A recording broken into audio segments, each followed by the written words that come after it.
Dataran tinggi Dieng, Jawa Tengah tak hanya menyimpan keindahan dan sumber daya alam yang berlimpah.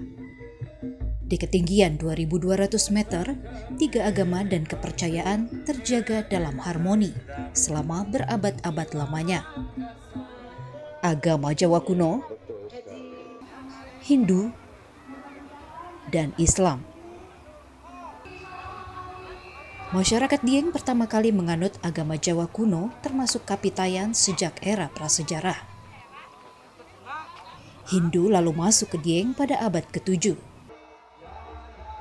Ditandai dengan dibangunnya kompleks candi sebagai tempat peribadatan. Kompleks candi di Dieng disebut sebagai candi Hindu tertua di Indonesia.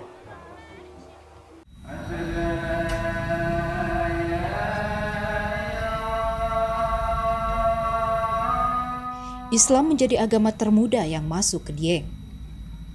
Disebarkan oleh para wali pada abad ke-17, Islam di Dieng mengalami kemajuan pesat di bawah kekuasaan Kerajaan Mataram Islam. Masuknya ajaran-ajaran baru tidak lantas membuat masyarakat melupakan yang lama. Sikap saling menghormati dan kebersamaan antar umat terawat dan terbalut dalam tradisi yang kaya akan ritual.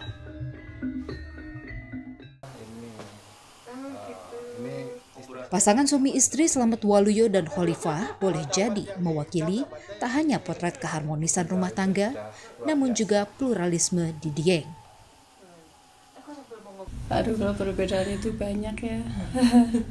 Kadang kita beda pendapat juga sering, karena keyakinan itu aja kita sering kadang bikin gimana ya Pak. Tentang kepercayaan, tentang bagaimana dia itu punya versi sendiri, saya punya versi sendiri. Di situ terjadi sebuah gesekan.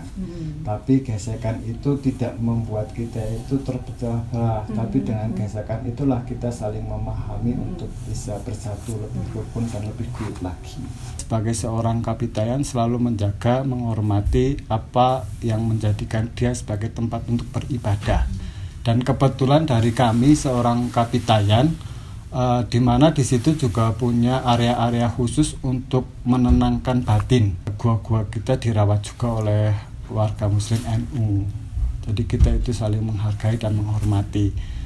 Karena saling menghargai dan menghormati itulah Dieng itu terjaga.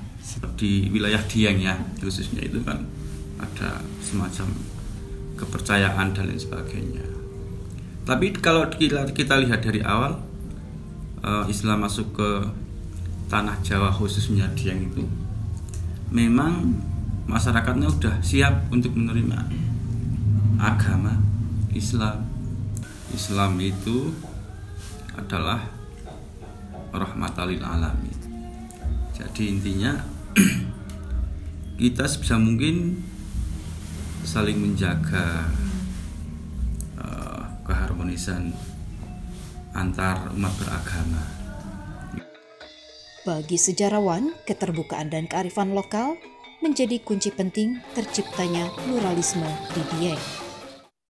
Islam tidak menghilangkan Hindu, Islam tidak menyerang Hindu yang sudah establish di wilayah Dieng yang sebelumnya sudah ada di situ.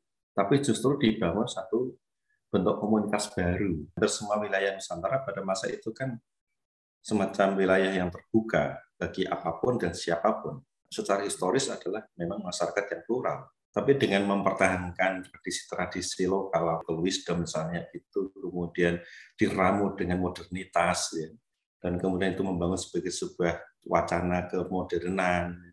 Menurut saya itu akan menjadi satu kekuatan yang tidak tertandingi di dalam memahami intervensi apapun.